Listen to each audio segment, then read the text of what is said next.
Best varicose veins చికిత్సనే పొందండి. నొప్పి లేని చికిత్స కోసం సంప్రదించండి ఎబిస్ హాస్పిటల్.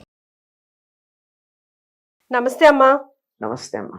అక్షయ పాత్ర గురించి భలేగా చెప్పుకుంటారు కదా, ఉమ్. ఒకసారి మనం కూడా గుర్తు చేసుకుందామమ్మా. అక్షయ పాత్ర ప్రాముఖ్యత ఏంటి, ప్రత్యేకత ఏంటి అని. అక్షయము అంటే క్షయం కానిది, ఉమ్, అంటే తరగనిది, ఎప్పటికీ నశించనిది, ఉమ్, నిండుగా ఉండేది అని అటువంటి పాత్ర. ఉమ్, ఈ పాత్ర మొదట మనకి ఎక్కడ కనపడుతుందంటే మహాభారతంలో కనపడుతుంది. ఉమ్, పాండవులు అరణ్యవాసానికి బయలుదేరి వెడుతూ ఉంటే పాండవులతో పాటుగా బ్రాహ్మణులు వీళ్ళందరూ కూడా బయలుదేరారు, వాళ్ళంటే అభిమానం ఉన్నవాళ్ళు. ఉమ్, పాండవులు అరణ్యవాసం అంటే 5గురు, పాండవులు భార్య ద్రౌపది 6గురే వెళ్ళారని అనుకుంటాం మనం. కాదు, ఉమ్, వారి పురోహితుడు ధౌమ్యుడు ఉన్నాడు, ఉమ్, తర్వాత అనేక మంది యాజకులు ఉన్నారు.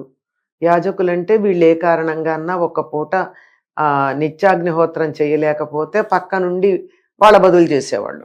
ఉమ్, ఉదాహరణకి ఇప్పటి వాళ్ళకి ఎక్కువ తెలియదు కానీ ఉమ్, ఆ సంప్రదాయమైన కుటుంబాల్లో ఎవరైనా తీర్థయాత్రలకు వెళ్ళినా, ఇంట్లో అశౌచం అది వచ్చినా, మరి వాళ్ళ ఇంట్లో అగ్నికార్యం ఆగకూడదు కదా, ఉమ్, అంచేత ఇంటి పురోహితుడిని పిలుస్తారు. ఉమ్, మాకు మైల వచ్చిందండి అని అంటే వచ్చి వీళ్ళు చేసే అగ్నికార్యం వీళ్ళ తరఫున వాళ్ళు చేస్తారు. ఉమ్, దేవుడు ఉంటే నైవేద్యం పెట్టడం, అదే. ఇట్లాంటివి. మరి మనం ఎలా కడుపు నింపుకోవడానికి ఒక పూట ఖాళీగా ఉండము, అట్లాగే దేవుడికి కూడా ఒక పూట ఆహారం పెట్టకుండా ఉండకూడదు కదా. ఉమ్, కనుక ఇలాంటివన్నీ చేయడానికి ఉంటారు. ఇలాంటి యాజకులు వీళ్ళందరూ బయలుదేరి వెళ్ళారు, బ్రాహ్మణులను. ఉమ్, మీరు లేకపోతే మేము ఉండలేము ఇక్కడ అని ఆయన వెంటపడి వెళ్ళారు. నేను మీకు మిమ్మల్ని అందరిని ఎలా పోషిస్తాను, నాదే కందమూలాలో ఏవో తిని బతకాల్సిన వాడిని నేను. మరి ఎలా మేమందరికీ వంటలు వండడం పెట్టడం ఇవన్నీ ఎవరు చేస్తారు, ఎలా పోషిస్తారు కదా. ఉమ్, పైగా వీళ్ళు వెళ్ళిందేమో గృహస్థులుగా వెళ్ళారు కానీ సన్యాసులు కాదు.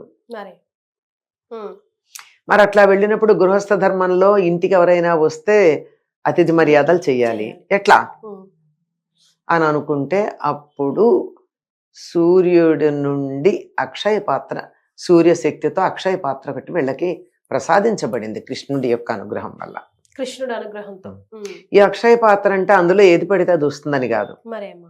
ఏ పదార్థం అయితే వండి అందులో పెడతారో ఉమ్, అది అందరూ తినేసే వరకు వస్తూ ఉంటుంది అందులో. ఉమ్, ఇప్పుడు ఇంత అన్నం, ఇంత కూర, ఇంత పప్పు, ఇదేదో వండారు, ఉమ్, వండి అందులో పెట్టారు. ఉమ్, ఆరుగురికే వండుకుంటారు వాళ్ళు, ఉమ్, అంతకన్నా ఎక్కువ ఎందుకు వండుతారు. మరి అలా వండితే అనుకోకుండా 50 మంది వచ్చారు, అందులో నుంచి 50 మందికి సరిపడా ఏం వండారో అవే వస్తాయి, మరి వేరేవేం రావు, ఉమ్, ఉమ్, ఉమ్. అవే వస్తాయి. ఓన్లీ తినుబండారాలే. తినుబండ ఏది వండి అందులో పెడితే అవి. అదే అదే. అంటే ఇప్పుడు నేను నగలేస్తే నగలు వస్తాయి అట్లా రావు. అదా వాళ్ళకి ఏం కోరుకున్నారు, వాళ్ళు ఏమి ఏమి బాధపడ్డారు, తమతో పాటు వచ్చినటువంటి వారికి భోజనాలు పెట్టలేమని కదా బాధపడ్డారు, అంతవరకే. దురాశ కాదు కదా.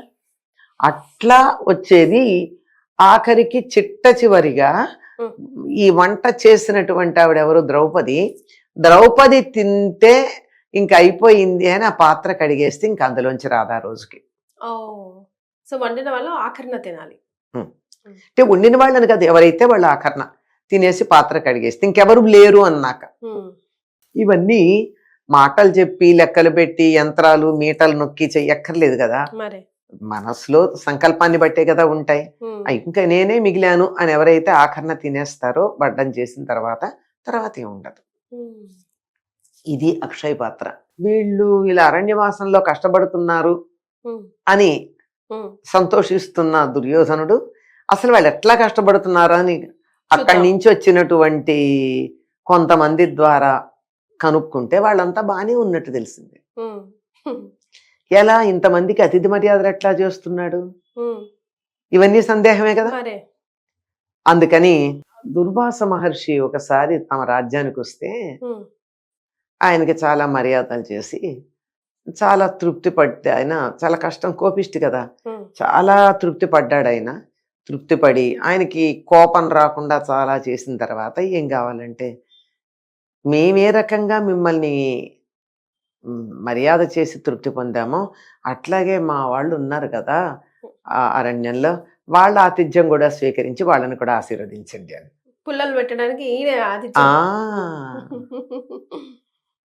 అది కూడా సమయం చెప్పారు. అందరూ భోజనాలు చేశాక వెళ్ళండి, అప్పుడు వాళ్ళు చేసే సన్మానం మీకు తెలియదు. దుర్వాసుడికి అసలే దుర్వాసుడు అంటేనే జీవుల్లో ఉన్న చెడు వాసనలను బయటికి తీసుకొస్తాడు. నాలో దురాలోచన ఉందనుకో, రాగానే ఆయన ప్రవర్తన వల్ల నాలో ఉన్న చెడంతా బయటకు వచ్చేస్తుంది. చూడ్డానికి ఆయన కోప్పడ్డట్టు కోపిష్టి వాళ్ళలాగా కనపడతాడు. అది దుర్వాసో ముని అంటారు. ఆయన వచ్చాడు. ఎప్పుడు వచ్చాడు? వీళ్ళందరూ భోజనాలు చేసి, ద్రౌపది కూడా భోజనం చేసేసి పాత్ర ఖాళీ చేసిన తర్వాత ఇంకో రోజుకి అయిపోయింది. అది ఏం చేయాలో తెలియలేదు. వచ్చి భోజనానికి వచ్చామంటే మర్యాదలు చేస్తారు కదా, చేస్తే నదికి వెళ్ళి స్నానం చేసి వస్తాము. నేను శిష్యులు ఎంతమందో ఉన్నారు, ఒకళ్ళిద్దరు కాదుగా. మరి మామూలుగా ఎప్పుడు శిష్యులతో వస్తారమ్మా, వాళ్ళ ఒంటరిగా రారు అసలు ఋషులు. వాళ్ళందరికీ శిష్యులు వాళ్ళందరూ ఉంటారు. వాళ్ళు వచ్చారంటే ఒక పెద్ద సంస్థానం నడిచినట్టే. గురువులు వస్తే, ఋషులు వస్తే. ఒంటరిగా ఉండేవాళ్ళు కొద్ది మంది ఉంటారు. వీళ్ళు ఎందుకంటే వీళ్ళు తాము ఉద్ధరించబడడంతో పాటుగా ఎంతో మందిని పైకి తీసుకొచ్చే ప్రయత్నం చేస్తారు. అది ఉండాల్సింది. నేను పై స్థాయికి వెళ్ళిపోయానని అక్కడ ఉండడం కాదు. నిజంగా ప్రేమ కలిగినటువంటి వాళ్ళు ఏం చేస్తారు, నేను పైకి వెళ్ళాను కదా, మిగిలిన వాడిని కూడా పైకి తీసుకొద్దామన్న ఆలోచన ఉంటుంది. అయ్యో ఈ జీవులందరూ ఇలా ఉన్నారు, వీళ్ళందరిని ఉద్ధరిస్తే బాగుండని అలా శిష్యులు ఉంటారు. వాళ్ళు అలా అనుకోకపోయినా వీళ్ళని ఆశించి ఉండేవాళ్ళు కూడా ఉంటారు. వాళ్ళ వల్ల ఏదో మేలు పొందుదామని అందరూ నదికి స్నానానికి వెళ్ళారు. ద్రౌపదికి ఏం చేయాలో తోచల. ఆ సమయాన్ని కృష్ణుడికి ప్రార్థించింది. కృష్ణుడు అక్కడికి వచ్చాడు. వచ్చి సోదరి ఏమన్నా ఉందా తిను పెట్టడానికి అన్నాడు. తినడానికి ఏమన్నా పెట్టి, నువ్వు కూడా పరీక్ష చేస్తున్నావా అని తలుచుకుందా అయిందే కదా, నువ్వు కూడా పరీక్ష చేస్తున్నావా అంటే, లేదు లేదు చూడు అంటే, అంత అయిపోయింది ఇప్పుడే కదా, అక్షయ పాత్ర ఖాళీ అయింది అని, తీసుకురా ఒక్కసారి అన్నాడు. తీసుకొస్తే అందులో లోపల ఎక్కడో అంటుకునేదో చిన్న పలుకు లాంటిది ఉందిట. మన వాళ్ళు ఏదో శాకమో అంటారు, ఆకుకూర అని. అందుకే ఆకుకూరలు ఉంటే అన్ని, ఆకుకూర వండితే అన్ని వండినట్టే అని మనకు మాట ఉంది. తోటకూర దానం అది అట్లానే. అలాగాని ఏదేదంటే కడిగి పెట్టేసంటే తీసుకురా అన్నారు. అదృష్టం కొద్ది అందులో పలుకు ఎక్కడో ఏదో ఉంది. అది ఆకుకూర అవ్వచ్చు, ఇంకో పలుకు అవ్వచ్చు. ఎందుకంటే మనలాగా వరి అన్నం తింటారని ఏం చెప్పలేంగా వాళ్ళు. ఏదో తినే ఆహారం అది ఆయన నోట్లో వెళ్తుంది. బ్రహ్మార్పణం బ్రహ్మహవి అని. ఆ తిన్నదేదో ఈయన పరబ్రహ్మ స్వరూపం కదా అని, అమ్మ కడుపు నిండింది అన్నాడు. మంచి విందు చేసావన్నాడు.